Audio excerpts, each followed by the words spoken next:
मन को शांत और स्थिर करने के लिए भगवान कृष्ण ने बताए हैं 2 उपाय। किसी भी चीज को समझने के लिए सबसे पहले मन को शांत रखना चाहिए और फिर काम पर ध्यान देना चाहिए, क्योंकि हम मन से ही प्रश्न खोज लेते हैं और मन में ही जवाब देकर बैठ जाते हैं। भगवान कृष्ण ने मन को शांत रखने के लिए 2 चीजें बताई हैं। भगवद गीता में भगवान श्री कृष्ण कहते हैं, मन का बेचैन होना उसका स्वभाव है।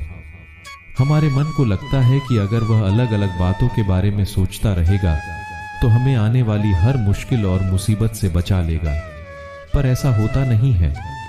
हम अपने जीवन का काफी अधिक समय सोच विचार करके परेशान होने में निकाल देते हैं। भगवान श्री कृष्ण कहते हैं कि मन का यह स्वभाव बदलना मुश्किल जरूर है, असंभव नहीं। अच्छा, अब आप एक बात बताइए, क्या आप कौवे को कह सकते हैं कि वो कांव कांव की आवाज ना करे? या फिर क्या आप किसी मेंढक को कह सकते हैं कि वह पानी देखते ही ऊंची छलांग ना मारे? हमारे मन का भी कुछ ऐसा ही है। जीवन में कुछ भी होता है, अच्छा या बुरा, हमारा मन उस पर कांव कांव कांव करने लगता है। कांव कांव से मेरा मतलब है चिंता करना, व्याकुल होना। कोई बुरी बात होती भी नहीं है और मन परेशानी की ऊंची ऊंची लपटें लेने लगता है। कभी कभी तो मुझे ऐसा लगता है कि हम में से कई लोग सिर्फ परेशान होने के लिए जीते हैं। सारी परेशानी, पीड़ा, दुविधा अक्सर हमारी मन की बनाई हुई कहानियां होती हैं। भगवान श्री कृष्ण हमें हमारे मन को शांत और स्थिर करने के लिए 2 उपाय देते हैं। पहला, ध्यान लगाना या मेडिटेट करना।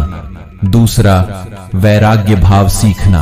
अब ध्यान या मेडिटेशन शब्द सुनते ही आप में से कई लोग कहेंगे कि आप आंख बंद कर सांसें अंदर बाहर नहीं ले सकते। यहां हम सब गलती कर बैठते हैं। मेडिटेशन या ध्यान का मतलब सिर्फ आंख बंद कर बैठना नहीं होता। मेडिटेशन का मतलब होता है अपना पूरा ध्यान किसी चीज। अगर आप रोटी बना रहे हैं तो सिर्फ उस बात पर ध्यान दीजिए। अगर आप पिक्चर देख रहे हैं तो अपना पूरा ध्यान पिक्चर पर लगाएं। यह मत सोचिए कि पिक्चर देखकर आप अपना कितना वक्त बर्बाद कर रहे हैं। जब आप जीवन के हर छोटे बड़े काम को पूरे ध्यान से करते हैं तो आपका जीवन ही एक मेडिटेशन बन जाता है। ऐसे जीवन में शांति, स्थिरता, साहस और सफलता का होना अनिवार्य है। वैराग्य भाव। दूसरा उपाय।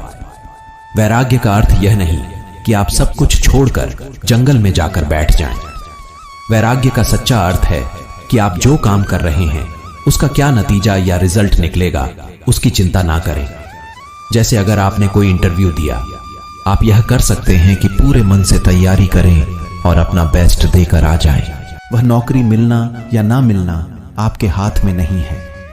इस नतीजे के पीछे अलग अलग चीजें हैं जो आपके बिल्कुल कंट्रोल में नहीं। तो जिस चीज के बारे में आप कुछ कर नहीं सकते उसके बारे में चिंता भी ना करें। यही वैराग्य का सच्चा मतलब होता है और यही है भगवान श्री कृष्ण का दूसरा उपाय मन को चिंता की लपटों से बचाने का।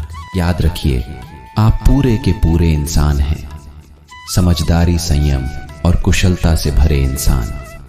आपका मन जब भी कौए की तरह अलग अलग बातों पर आपको परेशान करने लगे तब अपने मन को भी प्यार से समझाइए और शांत कर लीजिए। बस अपने ऊपर विश्वास रखिए कि आप कभी अपना बुरा नहीं होने देंगे।